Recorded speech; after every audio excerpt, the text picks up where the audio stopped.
I mean, that's why I have to make the move because I'm finding it really hard now to try and, you know, Just keep leveling up and yeah, progressing. exactly. Like just Well, yeah. Like So are you going by yourself? at the moment, maybe. I think Liam's okay. going to come with me, but we're not sure. We're just still trying to figure out dates and stuff at the moment. Yeah, I've been going a bit nuts as well, not being able to do what we do. Like I'm currently trying to move to Tasmania. Really? Yeah, I don't have any restrictions there.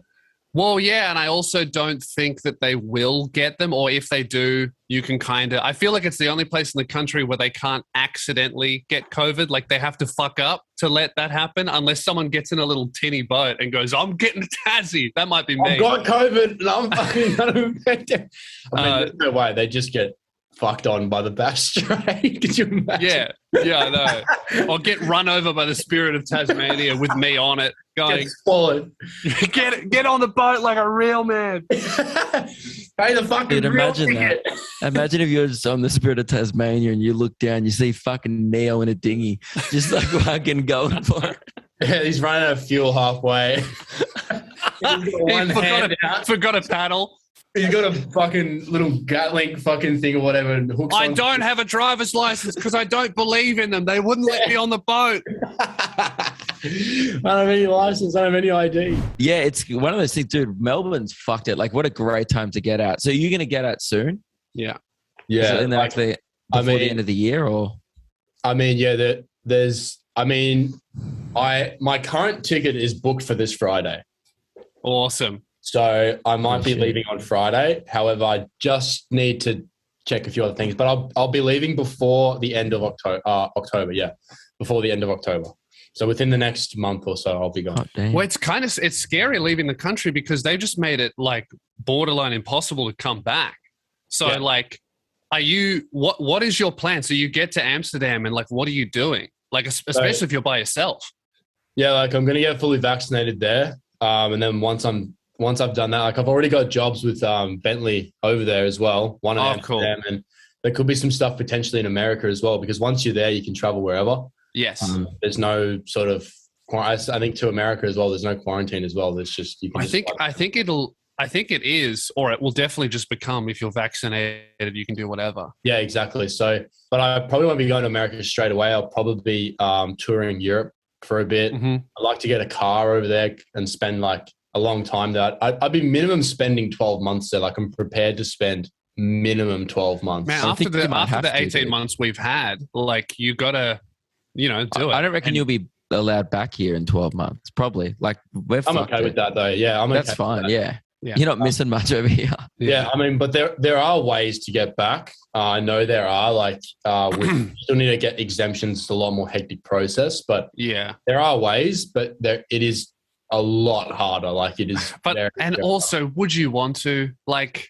Yeah, it'd be like if there was like a death in the family and I had to come back. Yeah, like God forbid something really bad happened and then I'd have to come back. Like if it was that severe, and I'd try and find a way back. But yeah, I mean, nothing else would really want me, to come back. To be honest, like I wouldn't. I feel like with that, if it's really hard to come back, that means that we're still fucked, and you wouldn't want to come back unless it was an emergency. Exactly right. So yeah, that's basically the plan. I'd just be able to be getting back to making content again, because I've actually we've been in this fucking shitty COVID situation longer than I've done YouTube for. Oh, wow. Yeah, I didn't think of that. True. I started YouTube mid-2018 and I got a really good taste of it in 2019. That's when it started growing. I got to quit my job and just do YouTube hard. Brutal. And then started 2020 until now. It's pretty much been, it's almost even with as long as I've done YouTube for is how long we've been in this shit. So I haven't had a chance to properly grow and do what I want.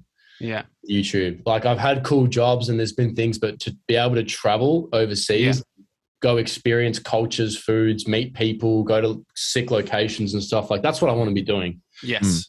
I was talking to my dad about it and he was just like, man, I feel really bad for young people.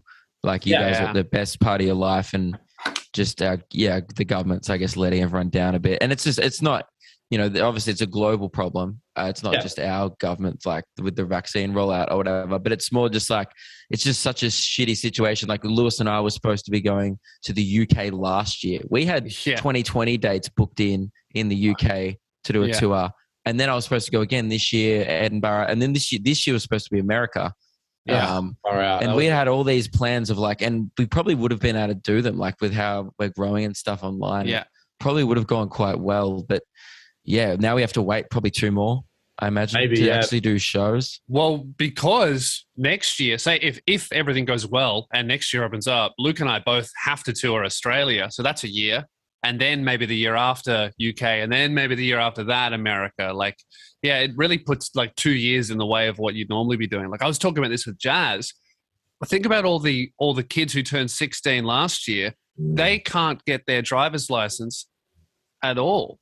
Because it's really hard. You can't do lessons, and then in Melbourne you can't really leave to properly drive safely and learn because you can't go for more than 5 kilometers out. Like I was supposed to get my fucking license this year.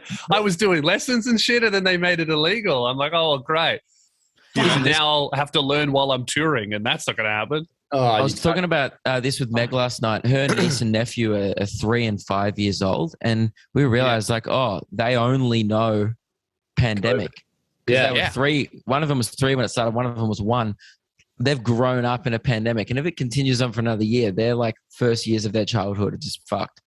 Isn't that insane? That is insane. How if it goes on for like 3 years. Imagine being retired and being like, I'm going to buy a boat. I'm going to buy the boat. And then, but that's the other thing. I think I saw a video because when I was getting my exemption sorted, there was a guy, like a dad with their family, that they wanted to just like pack up everything and then just go sailing. They bought some big like 60-foot yacht or whatever.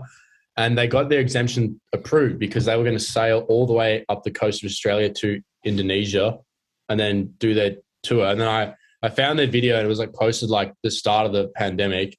And then I've been following it. They're like in France and stuff now, like just sailing around the world. It's fucking awesome. Also, they got out just in time. They got an exemption and they were able to leave, which is funny to think you need an exemption to still leave Australian waters as well, because they're just on a boat. Like you just leave, right? That is funny. You still need, all that paperwork, which is interesting.